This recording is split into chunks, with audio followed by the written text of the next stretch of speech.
So what we wanted to talk about today is this concept of how, looking at it from the perspective of an entrepreneur, how partnerships with large companies can actually be a catalyst to help them grow or help them accelerate their growth.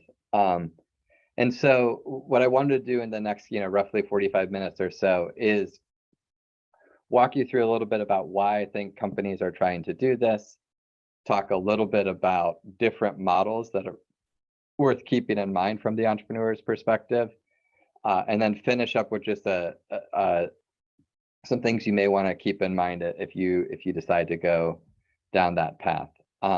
My preference on these always is to make this more interactive and talk more about the things you want to talk about instead of the things I've necessarily prepared to talk about. So I'll keep an eye on the chat. I'll keep an eye for raised hands throughout. Happy to pivot and talk about anything else that you want, or elaborate on anything that you're interested in double clicking on, whatever the case may be.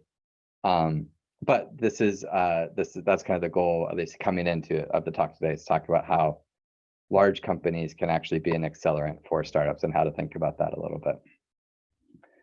So just to kind of give a couple definitions on the front end, because I think this is important. And again, we have some alumni here who have heard this spiel before, but when I talk about entrepreneurs, I'm specifically thinking about anybody who looks out into the world, sees things in the world that aren't the way they should be, and builds products and services that fix that and realize economic value through that. And that may feel a bit flowery, it may feel a bit kind of Pollyannish, but if you think about 20 years ago versus today, and ways that the world is different today than it was 20 years ago, and better today than it was 20 years ago, or maybe to avoid the sort of scar tissue most of us have from the last 2 years, think how the world was different in 2019 versus 1999, right? Behind each of those things that would probably come to mind, from the iPhone in your pocket to maybe the Tesla in your driveway or the Peloton in your workout room, right? Behind each of those products, right, there was an entrepreneur who imagined that product and then recruited a group of people to be entrepreneurs with him or her to create that product and to change the world. And obviously, in each of those cases, plenty of economic value was created as well. But to me, that's entrepreneurship. Now, a little bit about my background before coming back to Carnegie Mellon and investing and doing the assortment of things that I do today. I actually was an entrepreneur myself. I started and sold 3 companies. Probably the most notable of those is Mspoke, which was the recommendation engine that LinkedIn started with to deliver personalized news and personalized articles to people on the web, but did a number of those. Came back to Carnegie Mellon to start teaching, just absolutely fell in love with teaching. And so now I kind of split my time, some investing, some teaching. I wrote a book. I'm going to talk a little bit about the book in a little bit because it ties in actually to some of this conversation today. Please don't buy the book. If you want the book, let me know. We'll get you a copy of the book. I don't feel like you guys pay plenty in tuition. You don't need professors shilling their books on top of everything else, but happy to get you a copy if it's interesting to you. But do that opens, when you write books, then people hire you to come speak and advise them and things like that. So I do a bit of that as well. But really the way I think about it is spend all of my time supporting and encouraging other people to be entrepreneurs. And specifically, I've really focused in on a subset of entrepreneurship, right? So when we think about entrepreneurship, even in the Swartz Center, right, we have kind of 3 legs of that stool. The one that I think people tend to think about first is the sort of high growth, brand new company type of startup. That would be like the startups that are in the garages at the Swartz Center, right? We also have entrepreneurship that I would say is not a startup, but it's entrepreneurship for sure, like the ETA program, entrepreneurship through alternatives, right? Through acquisition and alternatives. That's another type of entrepreneurship that, it's not, I would say, argue that type of entrepreneurship is not a startup, right? It's not necessarily something that's starting small with a goal of becoming big, but it's absolutely seeing things that aren't the way they should be, building products and services to do that. And then where I've ended up focusing a lot, as Allison mentioned, over the last 4 or 5 years, is on this area of corporates building startups, right? Or what I call the Corporate Startup Lab, which is an initiative within the Swartz Center focused on how big companies can build startups, right? They can build small projects that ultimately have ambitions to be big projects, right? Now, when I say this to people often, they quickly come back and say like, well, corporate startup, that's kind of like jumbo shrimp, right? There's an oxymoron. You can't be a corporate startup. Yet, if you actually think about the 3 examples I gave 5 minutes ago, right? I said Peloton, Tesla, and the iPhone, right? It's worth pointing out that one of those 3 is not like the other 2. Apple was a very big company before the iPhone. Now it's a much bigger company today. I mean, arguably that part of the company is now a small footnote on the phone, entertainment services, subscription parts of their business. But it was a large computer company pre iPhone, and it's just a much larger company today, right? Because it was exactly this. It was a small project started with the goal of becoming a big one. Interestingly enough, also it's a corporate startup, I would argue, that's probably the most famous corporate startup, and it also has a lot of CMU ties, right? Many of you guys have gotten to know Matt Rogers over the years, the alumni and VC out on the West Coast, but Matt was part of that core iPhone team, right? So we actually have a lot of ties to that corporate startup. But the point is, that's become a really interesting thing that we've started focusing on. It's the Swartz Center initiative. That's kind of adjacent to the thing I want to talk to you guys about today, because doing that work has opened up for me is then a lot of conversations with companies about like, well, why do they care about this? And then more broadly, how are they attacking innovation? And so the why they care about this, I don't think there's anything on this chart that is surprising to you in terms of the direction of the trend line, right?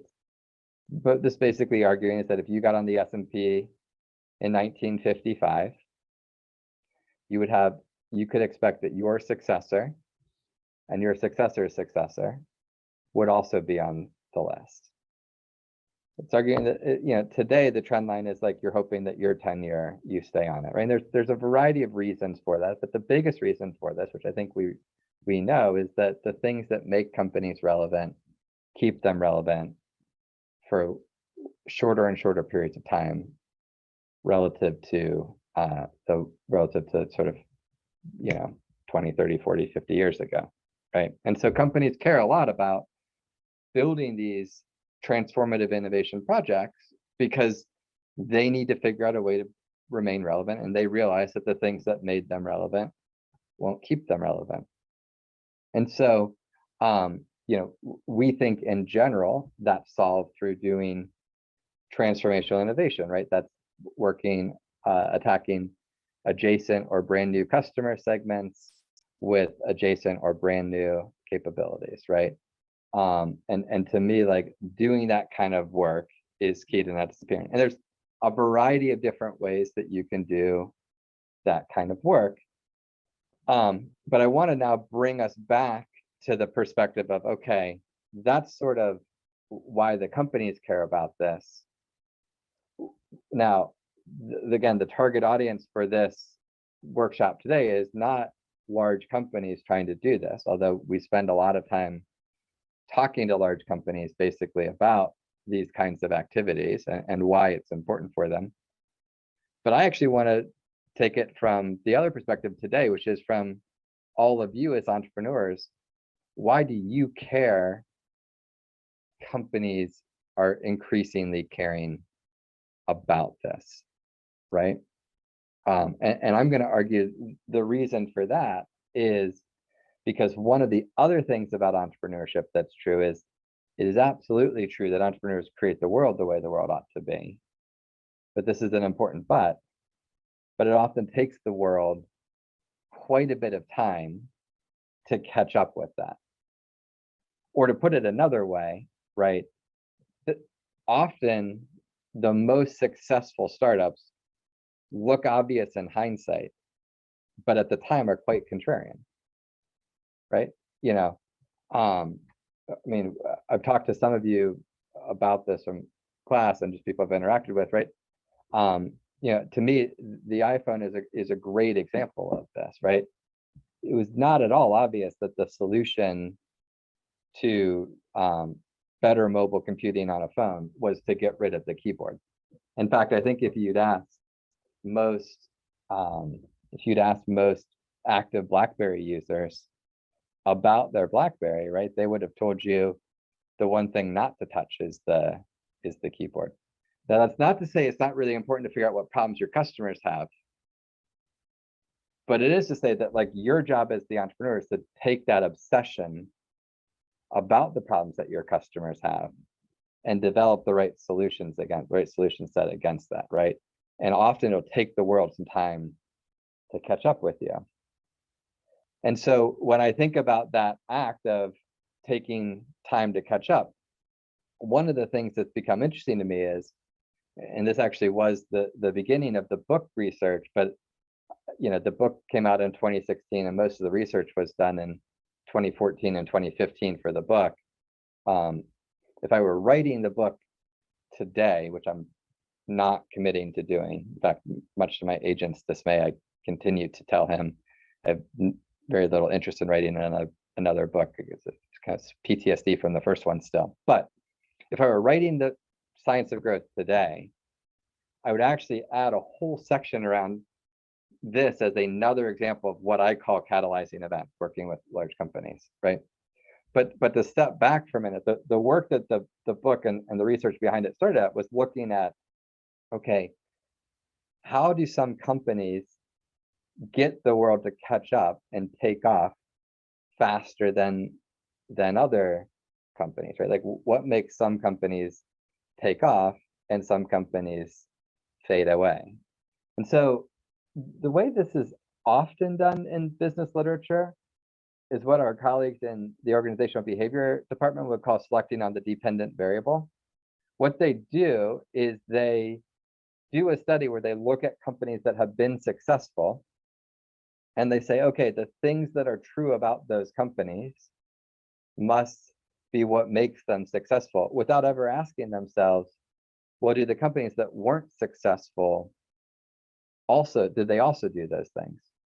So like, here's my favorite obvious crazy example of this, but there's a lot of best-selling business books which do the same thing, just slightly less obviously, right? Every successful company to go public has certain attributes that are true about it, right? It has a CEO, for example. It has a board of directors. So if you want to start a company to go public, all you need to do is make sure you also have a CEO and a board of directors, because 100% of successful companies have that true about them. Now, nobody's actually written a book quite that absurd, but we do this a lot where we like just look at the patterns of successful businesses and we say that must lead to success, when in fact, it may be noise. So what we tried to do is we were looking at this how do you accelerate growth question, because we said, okay, let's look at pairs of companies who had similar ideas, similar target markets, similar solution sets at about the same time, and one took off and one didn't. And let's try to see if we can see differences between those two companies as we look across the pairs. And so we did this with a set of 10 companies. This was done in 2014, 2015, but you know, so some of these logos will be familiar, some won't. It was mostly internet companies because it was mostly CMU students doing this research with me, and so those were the companies that they were interested in, but it's not exclusively CMU students. or not exclusively internet companies. It was exclusively CMU students, but it was not exclusively internet companies, McDonald's and White Castle, for example. We also found these where it was really hard to say who the comparison company should be, right? So like each of these are interesting companies, but for a variety of reasons, it's hard to say who the one that you should contrast it with. So for example, PayPal famously, the two companies that were kind of in that market about the same time, they merged together to form PayPal. So it becomes tricky to do a A/B comparison there. You know, Google, you either have like 17 companies or nobody. Dropbox is a fascinating one. People always say, well, why didn't you do Dropbox and Box? Remember, part of the thing we're looking at here is a similar customer set. And in the early days, Dropbox and Box had very, very different target customers. So anyways, that's what we did. We said that these companies, you know, we would only reinforce things that we were observing in the other ones with additional stories, but we wouldn't pick lessons from that. Okay, now this is basically this entire 200 some page book in one slide. If you ever decide to write a book, it's really important that you can summarize your book in a slide, especially if it's targeting business people.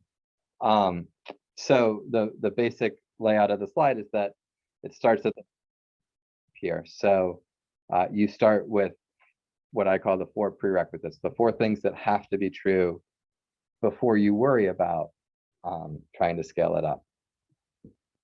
Probably the thing that most entrepreneurs took away from it, though, was the second section, which is what I called catalyzing events. And the idea behind catalyzing events is that there's this kind of grab bag of techniques that you see entrepreneurs apply.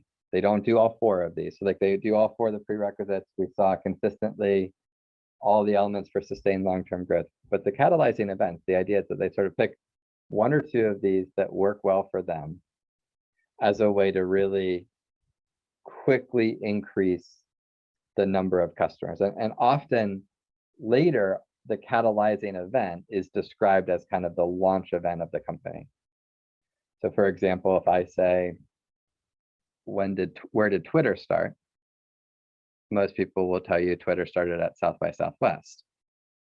It actually turns out Twitter started about 10 months before South by Southwest. Now, South by Southwest, I was actually at South by that year in Austin. At that point, the Interactive Festival at South by was like a small wing of the convention center. It was a small part of it was a small little tack on to a film festival that was going on at the time.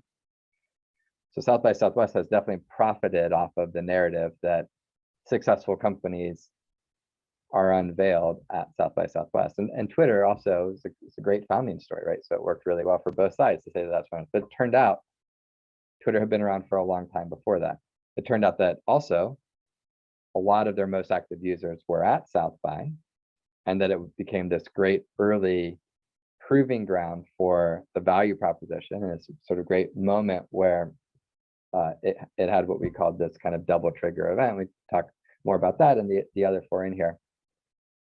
The thing though is, if I were to rewrite this book today, if I were to start in 2022 and do this today, I'd add a sort of either a subset of drafting off platforms, or I'd add a 5th catalyzing event, which is partnering with companies much bigger than yourself, right? Because part of what I've seen over the last few years is companies care so much about these topics today. They're basically willing to be your catalyzing event, right? They're willing to be the thing that that accelerates your company's growth, or that helps the world catch up with you. And they do it in a variety of different ways, distribution partnerships, investment. We'll talk a little bit about a number of different options for that in a minute. But you can think about it on one hand as, okay, these corporate innovation programs are in effect kind of a platform-like thing that you as an entrepreneur should take advantage of as a way to catalyze your growth. or you can say it's just another technique. That's semantics and probably doesn't matter. But the point is, especially when you're in a regulated industry, right? So, you know, if you're in healthcare, for example, right? I think if you're in the healthcare space, healthcare is incredibly complicated. It's complex in a variety of different ways that lead to lots of companies ultimately scaling quickly, stubbing their toe, not realizing the full ecosystems they're part of, right? There are a bunch of different corporate innovation programs today that are incredibly helpful for entrepreneurs trying to scale that up. If you're in banking, healthcare, any of these kind of super regulated spaces, I think these corporate innovation programs can be important. Now, an important point I want to make coming back to this, and again, this is not me shilling my book. Like, I'm happy to get you a copy of the book. It doesn't really matter, but just because this is my visual, it's easier to talk to. There's other visuals that would, I think, make the same point. The way this works is you need to do the 4 prerequisites before you catalyze your growth, right? So I think about the prerequisites like, just like prerequisites in school. You can't do calculus till you understand algebra. You can't catalyze your growth till you satisfy your 4 prerequisites. I think companies who try to use these companies as a catalyst before they've actually checked off these first 4 prerequisites end up frustrating both sides. Like, it's not helpful for them because it often leads to premature scaling. It's not helpful for the companies because the companies can't achieve the things that they're looking to achieve through that. But if you have a good core vision, right? So let me put this in sort of lean startup methodology language, because a lot of this stuff has been more tightly defined over the last 5 years as well. Like, founder's core vision, another way to say that might be startup founder fit. You know, there's a lot of conversation today around kind of founder startup fit. I would say that's sort of what we were going at with this founder's core vision. Scalable idea and solves a real problem. You can think of that as product market fit, right? So scalable idea, I just mean that the market is large and scales in a way where it's a meaningful opportunity to have impact and scale that impact as you grow. Solves a real problem, i.e., you know, your customers care about it. So if you use the Mark Andreessen definition of product market fit, right? Coming with product market fit is a product that solves a problem in an identifiable market that's large enough that a viable business can be built, right? That's kind of the canonical definition of product market fit. So that'd be composed in parts 2 and 3. And then I think this is frankly an area that we don't talk as much about in the lean startup methodology space as much as we should. But again, I think it's important. You really want to make sure the first time a customer interacts with your product, that the interaction with that product is good enough that you actually communicate 1 through 3. It doesn't mean that you shouldn't launch early. Doesn't mean that you shouldn't launch with limited functionality. That's all fine. But it does mean that what you launch should be done in such a way that the limited stuff you're doing is done really well. For those of you, it looks like some people are repeats from the last Connects workshop I did in the fall, where I talked about agile product development.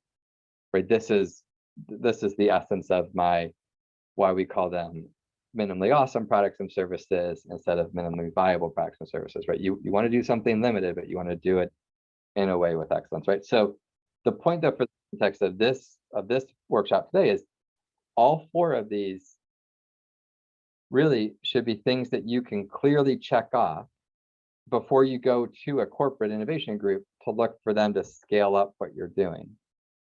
Because you don't want them to scale up the wrong thing. You don't want to prematurely scale your business. You don't want them frustrated. But once you check these 4 things, especially in regulated industries, I believe that this is some of the best kind of catalyzing event options for a lot of companies today. So let me just pause for a minute. Any questions or comments at this point? Otherwise, I'll kind of talk through some models and some hybrid models and things like that. But any questions or comments at this point?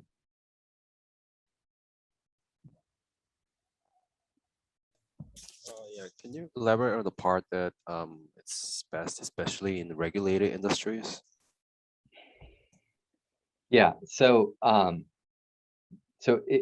this is my opinion, Bruce. So take it for what it's worth.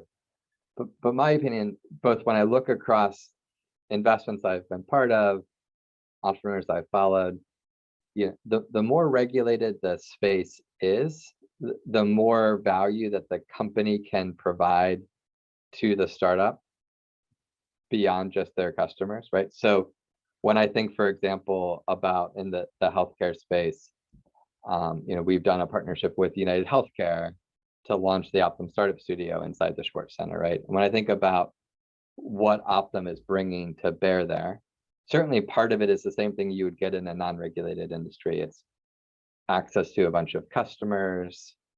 It's money, which is always a good thing, to reinforces them having skin in the game. But there's also things like subject matter experts who understand all the regulatory constraints that you need to operate within. This is so Shapari, I don't know Handle Health at all, so you've probably addressed this, but I will tell you, we had a portfolio company called Joni, which was the fastest growing investment I ever had in my time at Birchmire. It went from 0 to tens of millions of dollars in recurring revenue, like literally 0 to, this is being recorded, so I don't want to say an exact number, but closer to 100 million than to 10 million in recurring revenue in like 18 months, doing something very, very, very similar to what you're talking about. And I don't know Handle Health, and I'm sure it's different in lots of ways, but I will tell you their business model, the way they generated that recurring revenue is that they effectively became the broker for a lot of the people that they helped them find the health insurance plan through. That's how they were saving tons of money, helping these people find much better plans, generating recurring revenue, doing that.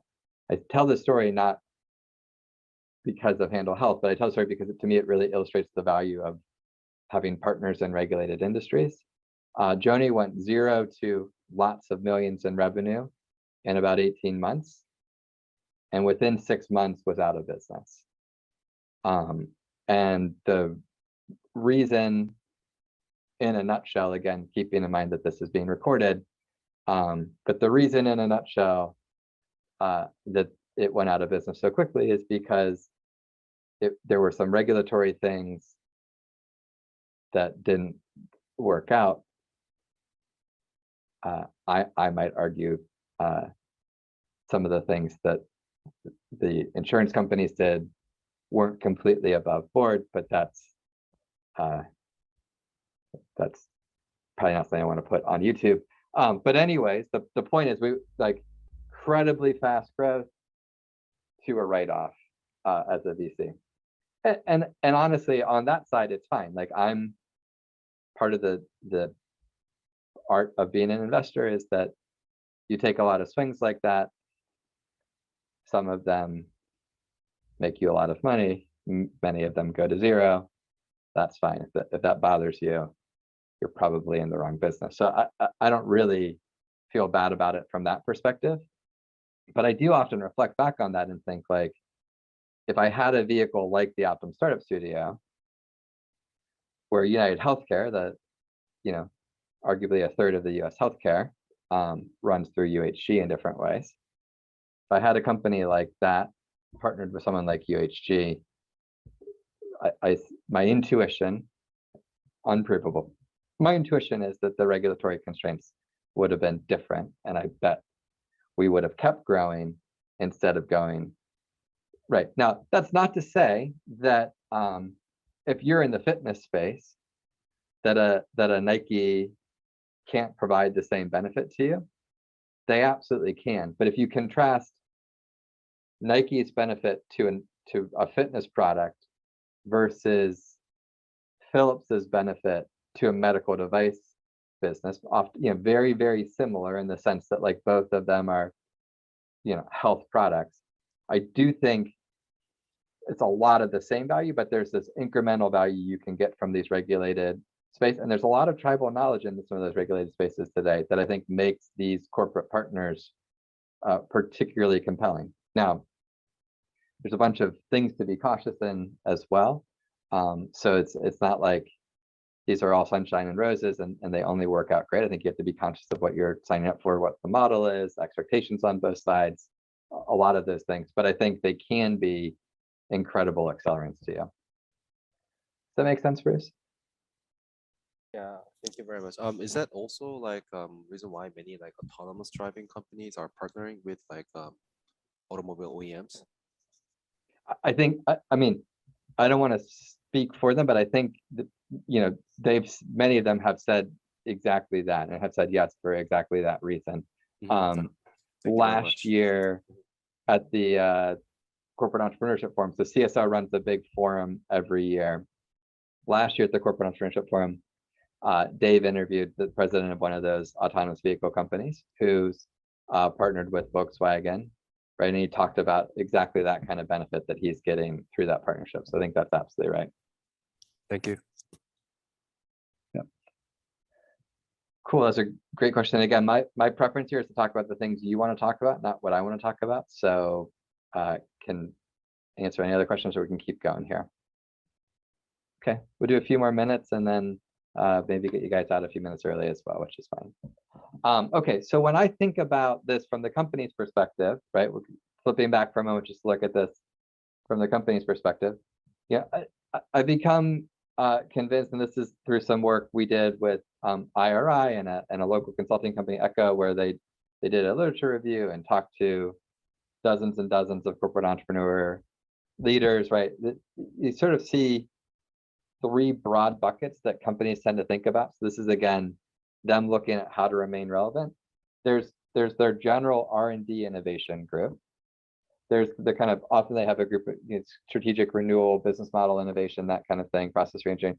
And then in the middle, there's this what often is called kind of corporate venturing, or how do you not do it just exclusively inside out, where the innovation comes from within the walls out, but how do you do some of this outside in, where you're looking to do this in partnership with people, and most relevant for this conversation is in partnership with startups, right? And so that they're partnering with them. And I think generally the ways you can think about plugging into these platforms if you're an entrepreneur is, broadly in three categories, but admittedly, and we'll talk a little bit about why in a moment, the lines have become very blurry between these and also just kind of in general around how these things are approached. So, there's a set of activity.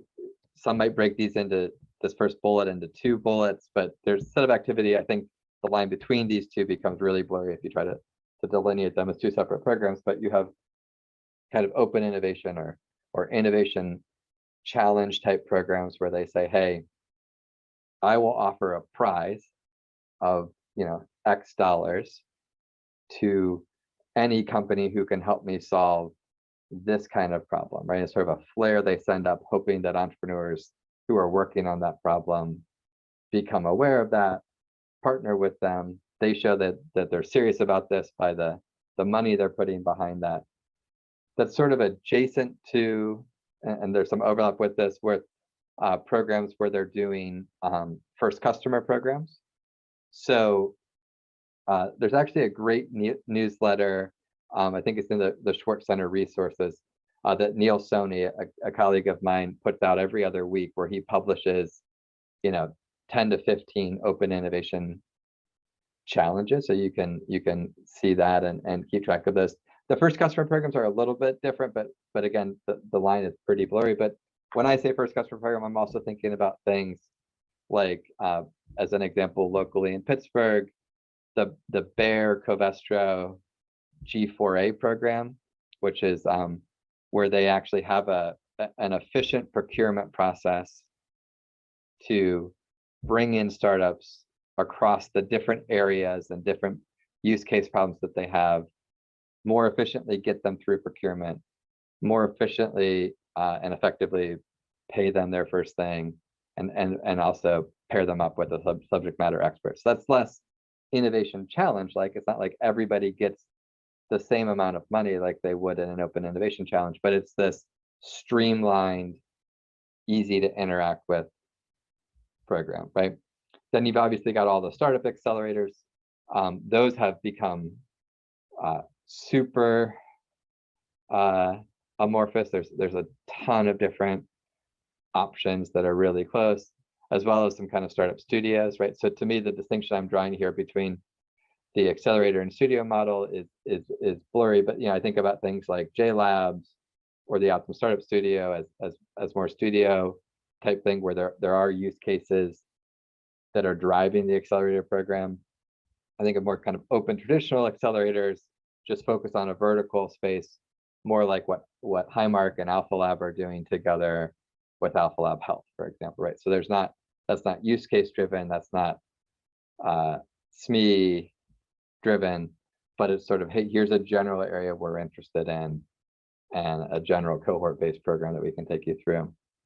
There's obviously also just more traditional corporate venture that I think is an important part of this. And then again, you're seeing a lot of hybrid models that flow across those. Bruce, yeah. Oh, sorry, I didn't raise my just try to. Got it. Okay. So there's also a bunch of kind of these hybrid models.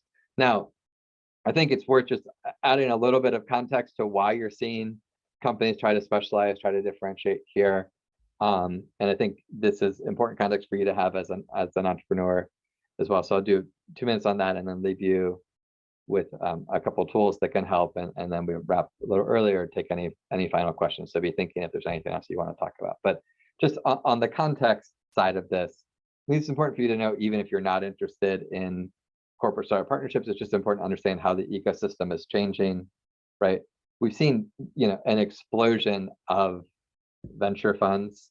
Certainly the last 20 years have changed the world in a lot of ways, but one of which is it's just become much more common for there to be a lot more venture dollars available than there were 20 years ago. 2020 was obviously a record-breaking year. 2021 the same, and it looks like we're not going to slow down anytime soon. That's driven by the fact that we just keep creating more and more venture firms.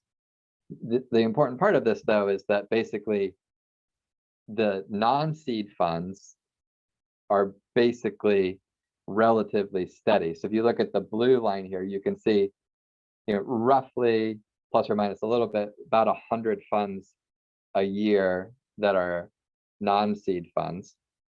It was mid 20% of total funds. Today, if you look at that gray dotted line, it's about 60% of all funds are now seed funds. And so, in the last decade, like, all of the growth has basically been seed activities. And then you've also had this accelerator explosion on the back of that, right? So just for context, YC started in March of 2005. It's not that old a program. It's not new either, but it's not that old a program. And that was, I think, the first of this kind of accelerator model. You could argue it's kind of incubator 2.0, but it's the first of that kind of cohort-based, capital-efficient model. Here in Pittsburgh, we started Alpha Lab, or they started Alpha Lab in 2008. I say we because Dave Mooney and I were kind of founding advisors, depending on the day. I think they sometimes thank us or blame us for Alpha Lab, but we were kind of a key part of that. But I remember in that meeting where we were getting Alpha Lab started, saying to Jim Chen, like, do we really need 10 accelerators? Because Alpha Lab was one of the first 10 in the US, but 10 felt like a lot to me. Now, that was 2008. I obviously was wrong. We needed a lot more than 10, apparently. I would ask the same question as it turns out, each of the next 2 data points I'm going to give you as well. But by 5 years later, there were 3,000 startups from 185 different accelerators. And then, over the last kind of 5 years data that's been reported, we don't have 2021 data on this yet, but there were 10,000 accelerators. So starting in 2016, 62% of them have some kind of vertical approach to it, right? So similar to what we started when we started Alpha Lab Gear, what they started when they started Alpha Lab Gear, all credit to them on that. But that was kind of a new approach in 2013. It's actually pretty ubiquitous today, right? And so companies are observing this. Companies are underwriting a lot of these vertical accelerators. It turns out it's a very valuable part of the Techstars business model to get companies to underwrite Techstars blank, where blank is a vertical that company cares about. You just have a lot of these out there. And so the point is, like, that drives this figuring out these kind of hybrid models, because you got to be differentiated when you look at it from the company's perspective. And so the point for all of you is you think about, okay, who are the companies who could really accelerate my business, and then what are they doing? It probably won't be as clean as like, oh, they're just doing this very vanilla thing, but it'll probably be some mix of these kinds of things. You need to understand like what's unique about what they're doing. How does it work? What's the benefit to the entrepreneur, that kind of thing. The other thing I would encourage you to think about is you also have to understand that most of the people you're going to interact with on the other side of the table in these companies are not people who were trained to interact with startups. And the reason that's the case is there actually isn't a lot of training for interacting with early stage startups. Right? I mean, I think about myself, like the way I kind of learned to become a VC was I did 3 startups. And then I partnered with some guys who were really, really successful investors, and they, in almost an apprentice-like model, brought me under their wing, did some deals together, and now today I'm an equal partner with them. But there was kind of this apprentice progression, if you will, right?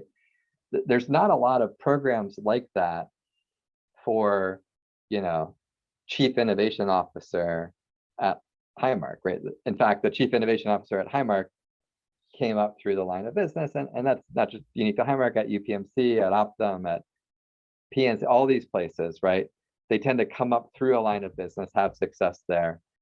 Maybe they've done a startup at some point, maybe they haven't.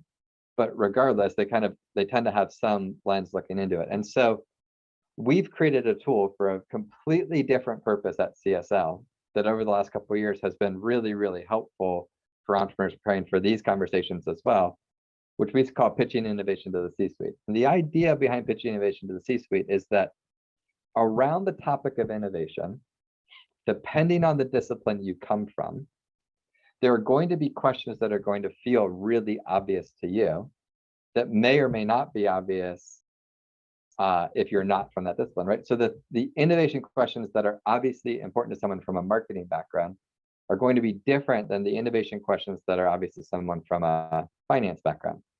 Now, we built this tool to help internal entrepreneurs, those doing that inside out innovation, do it. But the thing I wanted to kind of leave you with as we wrap up this workshop is, if you're going to kind of go and interact with them, these same questions are questions that you should think through as it relates to your startup. And the reason is, it's not that you don't know the answers to these questions. Like, I doubt there's any question on there, if you've been working on your startup for more than a couple of weeks, that there isn't a reasonable answer you come up with. But you may not be able to come up with it on the fly, because it may not be the way you tend to think about innovation. You may have been trained as an engineer, and you may be sitting across the table from someone who is trained as a lawyer. You just may think about innovation differently. And so to allow yourself to be prepared for that, thinking through this as kind of a checklist of questions to answer may be helpful. And so you can download that if that's interesting to you, and think about how that might help you. All right, I think with that, we've got 2 or 3 minutes if people have 1 or 2 more questions. Otherwise, we will wrap this up.